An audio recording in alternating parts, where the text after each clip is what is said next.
Good evening. At the outset, I'd like to organize and endoscopic anatomy of the prostate is nothing but ureterocystoscopic anatomy, whatever you see. In the midline, there is medial lobe, lateral lobes, anterior fibromuscular lobe, and verumontanum, of course, that is the lighthouse of the prostate. In benign enlargement of the prostate, basically what happens is that the fibromusculoglandular tissue undergoes adenomatous transformation. It may be single adenoma or multiple adenomata. TURP, that is endoscopic electroresection of the prostatic adenoma, we should be very clear of the indications and contraindications. Refractory retention, that is 2 or more than 2 times trial of catheter state. Recurrent UTI, recurrent microscopic hematuria, renal failure, bladder stones, and intolerance to the medical therapy or non-compliance, whatever is there, no improvement with medical therapy, we subject these patients for TURP. There are contraindications, of course, uncorrected coagulopathy, neuromuscular disorder, untreated UTI, future plan for children, then positioning difficulties, kyphosis, contractures in the lower limbs. These patients are some of the related contraindications. Perioperative preparations, of course, IPSS charting we have to do, it's better to have that. CBC, coagulation profile, ultrasound, RFT, uroflowmetry, ECG, urine culture, blood grouping, though the rate of transfusion has been markedly decreased to below 5%. And consent is very important before subjecting these patients for TURP. We should counsel about bleeding, risk of incontinence, UTI, retrograde ejaculation, re-stricture formation, then bladder perforation and recurrence of the adenoma. These headings we should inform to the patients beforehand. We should not assure them that somebody might think that okay, once operated, they will be cured forever. The answer is no, because just whatever adenoma is there, that part will be resecting out or enucleating out whatever we do. So essential medicines, all the residents should know: antibiotics, irrigation fluids, whether you are going for monopolar TUR or bipolar TUR, then glycine 1.5% or normal saline, then 3-way folic acid, specimen jar, TUR drip, TUR set, 50 ml bladder series, Tommy type of series, all those things. Surgical instruments, basically what we use is the high frequency generator. Normally the low frequency is AC, alternating current will be converted to DC by that generator, and the frequency will be more than 3 lakhs hours. Yeah. And stethoscope with continuous irrigation system, telestoscopes, then video camera, electrodes, Otis urethrodome dilators, then 100 ml syringe, suprapubic catheter. All those armamentarium should be before and we start for TURP. So patient positioning is very important. We start with lithotomy position, and height of the irrigant fluid that we keep is very important. It should be from the symphysis pubis. The irrigant fluid, whatever we keep, that should not be above 60 cm above the symphysis pubis. If you keep it too high, then chance of TUR syndrome goes up. If you keep too low, suppose 40 cm or something like that, then vision will not be clear. And anesthesia, we prefer spinal anesthesia. We can do under GE also. The advantage of spinal anesthesia is that enough, just go in detail of this procedure. Basic thing starts with establishing the landmarks, removal of the adenomatous tissue, partially filled bladder, around 200 ml of the irrigation fluid is gone to the bladder. You should see the verumontanum and external sphincter. Verumontanum is the distal limit of the resection, and bladder neck is the proximal limit. Here we can see.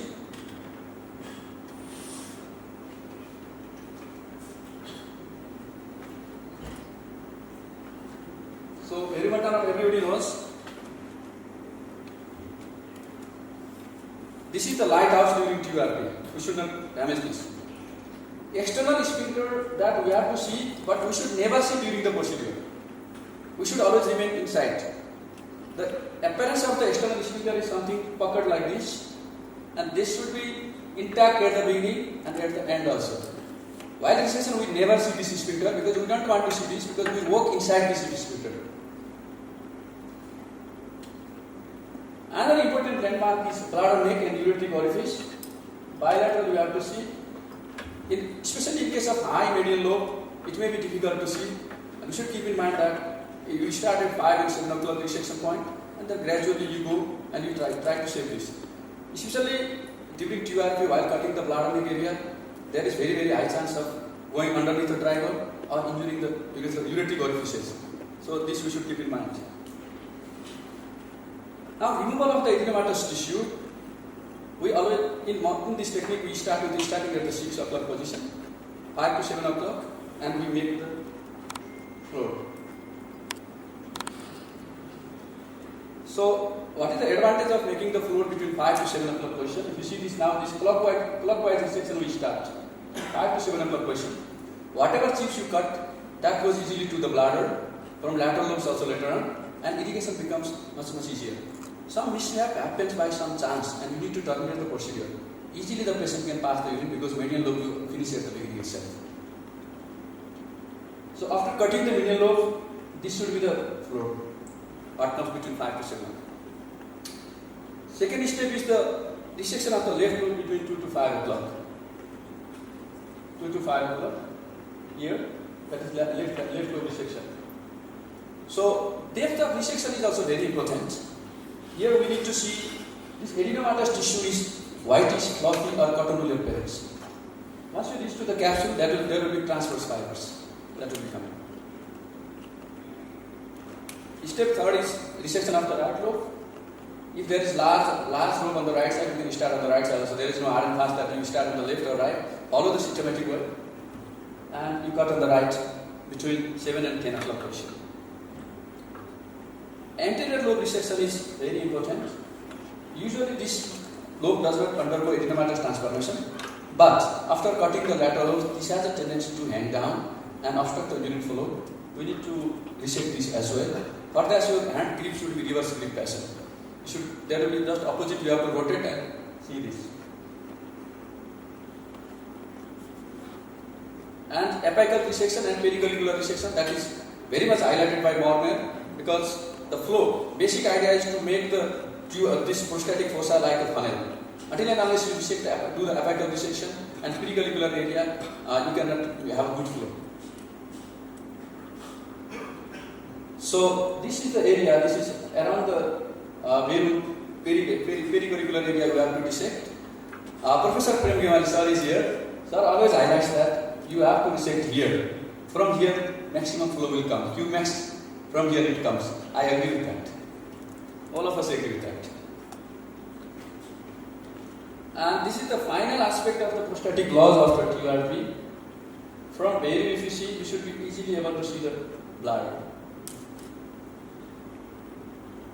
Prostatic care is very important.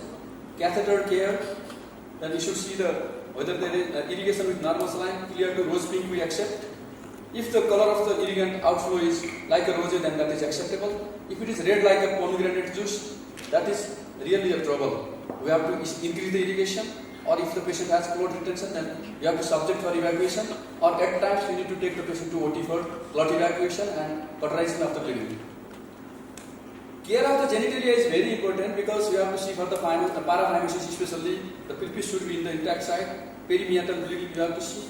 Any extravasation of the fluid in the suprapubic area, we should always palpate, percuss and look after that. Catheter removal usually done after 2 to 4 days.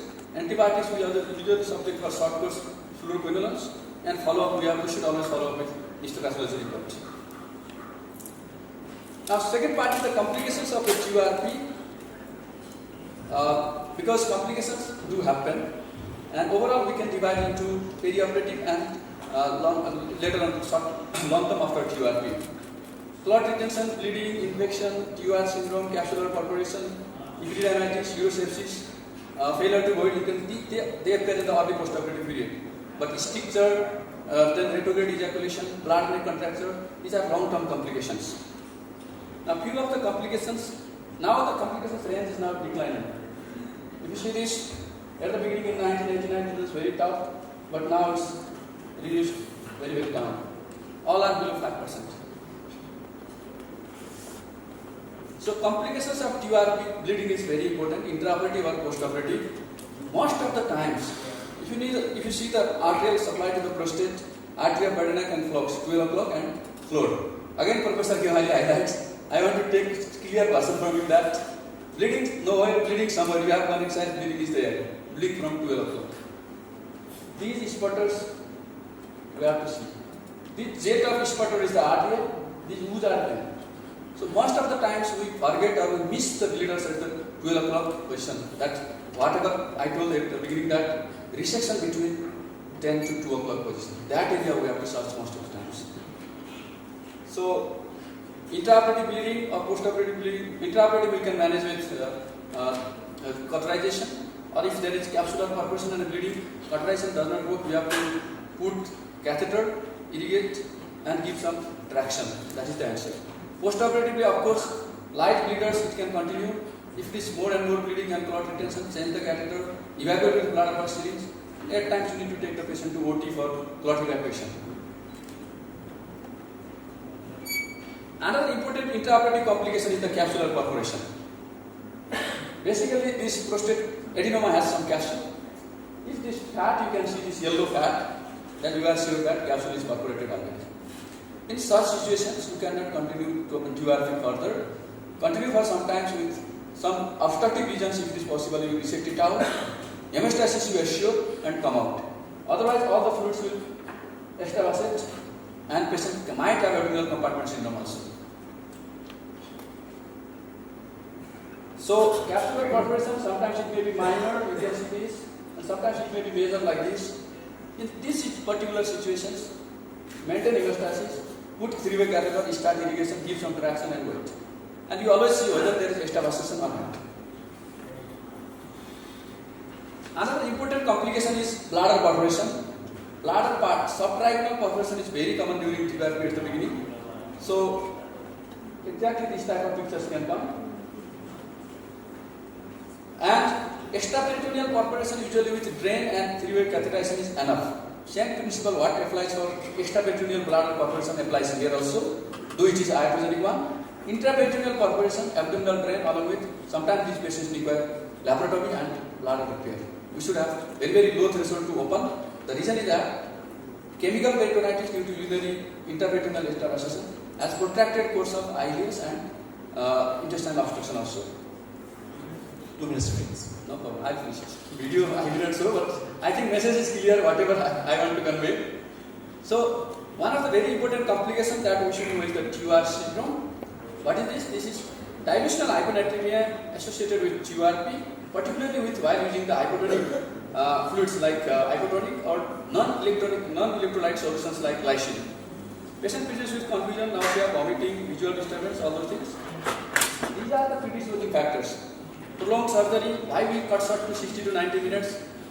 Because per minute 20 milliliter of fluid will be absorbed to the circulation. Opening of the sinuses, smokers, uncorrected hyponatremia, these group of patients. Or if you keep the height of the irrigant fluid too high, more than 70 centimeters, then the incidence of TUR syndrome is reversed. So, they might have other signs of fluid overload like blindness due to glycine, causing the inhibition of the visual transmission, agitation, tachypnea, pallor, all those things patient can present. Yawning is the yawning and perioral circumoral paresthesia. These are also very important symptoms of TUR syndrome. How to prevent? Perioperatively, we have to optimize those who are hyponatremic patients. We should not subject them for TURP. Use of bipolar resection, optimal fluid height, use of iglesias, that is continuous irrigation drainage system. Suprapubic cannula, of course, Suter's cannula is there. Limitation of the resection time below 90 minutes. We still prefer below 70 minutes. The literature mentions 90 minutes. Then, if capsular perforation, please cut short the procedure after hemostasis and come out. How to manage? If there are mild symptoms or sodium level is somewhere between 110 to 130, then you can give Cruciferol and normal saline and you can stop it manage. But if there is severe hyponatremia below 110, this is real problem. We should give 3% hypertonic saline, very slow infusion to prevent central pontine myelinolysis, CPM. And we should monitor electrolytes postoperatively very carefully in these patients. And hemodialysis is one of the options in patients with CKD who have undergone TURP and they develop TUR syndrome. Just mere supplementation of the 3% hypertonic saline is not sufficient in the patients with CKD. Dialysis is one of the options in this subgroup of patients. So with this, I would like to conclude my presentation. Thank you very much. Because due to time limit, this video I think I have to skip. The message is clear. You can take the PowerPoint slide and go ahead. Thank you very much.